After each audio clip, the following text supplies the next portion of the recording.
Did you know that Red Bull has been hiding the real secret behind Verstappen's 2025 rebirth? What seemed like a simple technical improvement ended up being a complete revolution for the car, a decision that could even change the course of the championship. Before continuing, let me know your opinion in the comments. Do you think Red Bull has found something illegal or simply brilliant in the RB21? Because today you're going to find out what really changed in Max Verstappen's car and why his rivals are in shock. The 2025 season began with an air of tension at Red Bull Racing. For the first time in many years, the Austrian team didn't have the answers. Max Verstappen, the man who had dominated Formula One with an iron fist, found himself in a completely different situation. The RB21, the car designed to continue the Milton Keynes hegemony, proved unpredictable, unstable, and frustrating to drive. Most worrying was that Red Bull's technical identity seemed to have been lost. The team's historic strengths, stability in fast corners and front-end precision, had vanished. Meanwhile, in the Red Bull pit, internal discussions were escalating. Engineers could find no correlation between wind tunnel data and on-track performance. Pierre Wach, the technical director, even privately acknowledged that the car wasn't responding to adjustments as it should. But at Monza, the turning point appeared. Away from the cameras, the team had prepared a radical update to the car's floor. It wasn't a superficial change, but a complete restructuring of the airflow under the chassis, designed to stabilize the balance and restore driver confidence. That race marked a turning point. Verstappen, who was coming off a rough patch in the championship, regained the sense of control and aggression he had lost. The RB21 began to behave like a completely new car. Mid-corner corners were no longer a problem, the rear axle responded better, and the Dutchman's complaints disappeared. The new floor not only improved aerodynamics, but also widened the car's operating window. The real change began with the most underrated yet crucial component of any Formula One car, the floor. This element, typically overlooked by the spectator, was at the epicenter of the technical revolution Red Bull executed mid-season. During the Monza Grand Prix, the team introduced a completely redesigned version of the RB21's floor, and this modification completely changed the car's behavior. Engineers had discovered that much of the instability came from turbulent airflow under the chassis, compromising downforce and making it impossible to maintain balance between the two axles. The new floor solved precisely that problem. Red Bull modified the intake ducts and the profile of the side edges, ensuring that the airflow traveled more cleanly and predictably toward the rear diffuser. This stabilized the car, especially in medium and fast corners, where Verstappen had lost confidence. Verstappen began to regain his confidence.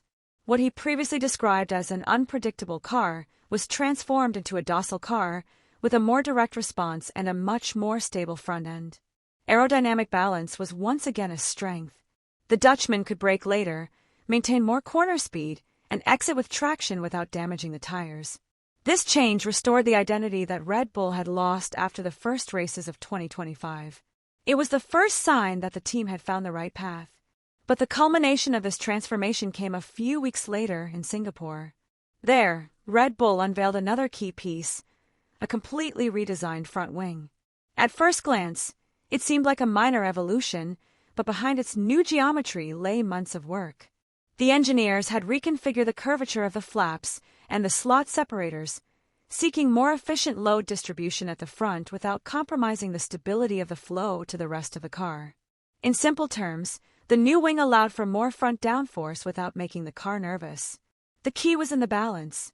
The new setup allowed airflow to remain stable even with variations in altitude or temperature, giving Verstappen and the engineers room to experiment with more aggressive setups. Midway through the season, the team introduced a new front brake cooling system at Monza, and that quiet change ended up being one of the most defining innovations of the year. Surprisingly, this idea wasn't born in Milton Keynes, but by closely observing what McLaren was doing. Red Bull engineers, intrigued by the MCL39's sustained performance on hot tracks, began studying thermal images and telemetry that revealed an unusual pattern. McLaren's brakes were maintaining more stable temperatures, something that directly impacted tire conservation. Red Bull quickly realized there was a hidden advantage.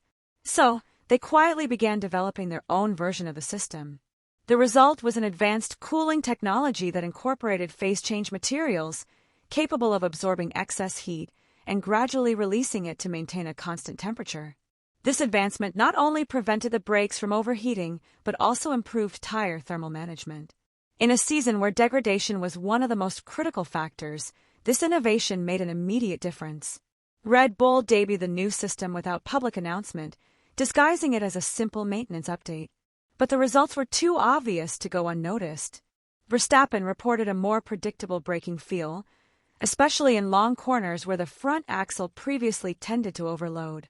This system became one of the key elements of the RB21's rebirth. By keeping the brakes at an ideal temperature, the team could better control tire pressures and avoid the dreaded thermal degradation that had hampered its performance during the first half of the year. On circuits like Singapore, where the heat and constant braking punished the car, the difference was abysmal.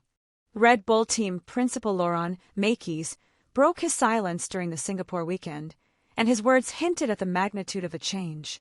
"We keep bringing updates because we want to race until the end," he said calmly, but the underlying meaning of that statement ran much deeper. Mekies was admitting that the team had abandoned its conservative strategy and were sacrificing future resources in order to give Verstappen a winning car before the season finale. Most importantly, Mekies hinted at the true intention behind the upgrades. "Every race teaches us something that we will apply in 2026, he explained. In other words, the RB21 updates were not only intended to recover lost performance, but to gather vital information for the next regulatory cycle. Red Bull was using the final races of 2025 as a real-time laboratory, sacrificing future points for data that could define its dominance in the following years. Max Verstappen, always cautious and reserved, also spoke, albeit in a very different way. When asked what had changed about the car, he replied with an enigmatic smile. "Yes, we changed things, but no one needs to know exactly what." That sentence, spoken with the confidence of someone who knows more than they're letting on, was the catalyst that confirmed the team had found a solution so valuable they preferred to keep it secret. Pierre Watch, speaking after the Singapore Grand Prix, acknowledged that the team had changed its approach to weekend setups. "Maybe we weren't aggressive enough in the early stages of the year, but now we've learned to extract more from the car," he said self-critically. Behind those statements lay an even more powerful message. Mekies explained it precisely. "It's very important to validate with this year's car that our way of looking at the data is correct." In other words, Red Bull wasn't simply trying to win races, it was calibrating its tools to dominate a new era. Red Bull's spectacular resurgence in the second half of the season didn't come without sacrifices.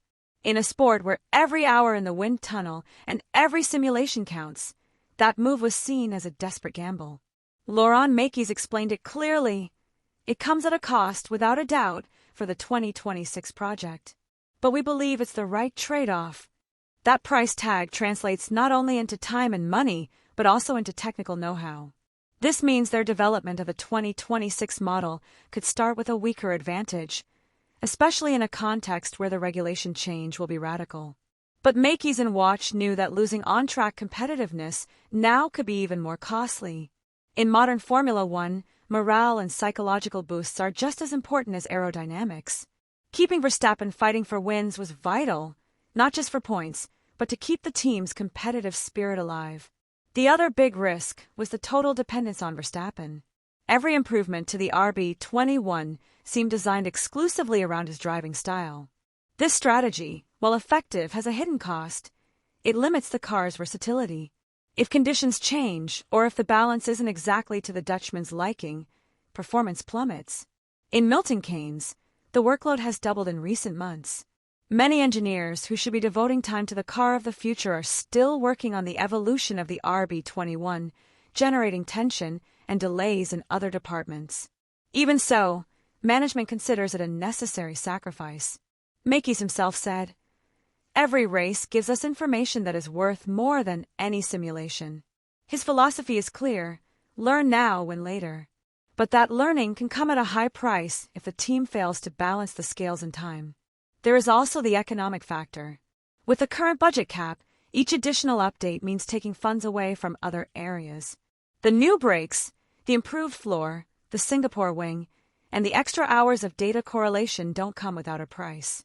Red Bull, which has historically been efficient with its resources, is operating on the edge of the financial limit allowed by the FIA. Any excess could result in sanctions or restrictions for next year. However, the team has chosen to risk everything to keep the championship battle alive. The price of progress, therefore, is not just technical. It is human, economic, and strategic. What is clear is that Red Bull's confessed secret was not a single technical innovation, but a complete transformation of its mentality. The Milton Keynes team has shown that it can still reinvent itself when all seems lost. It has abandoned the easy path, defied logic, and put Verstappen back in a position to fight for what seemed impossible. What Mackey's, Watch, and Verstappen have achieved is not just a technical rebirth. It's a reminder of why this team changed the history of modern Formula One. The RB21 may not be perfect, but it represents the fighting spirit that will define the new era to come. And now the big question remains: can Verstappen turn this resurgence into a new title, or has Red Bull's gamble come too late? Leave me your opinion in the comments. Do you think this technical revolution will be enough for Max to be crowned champion again? Don't forget to subscribe to the channel.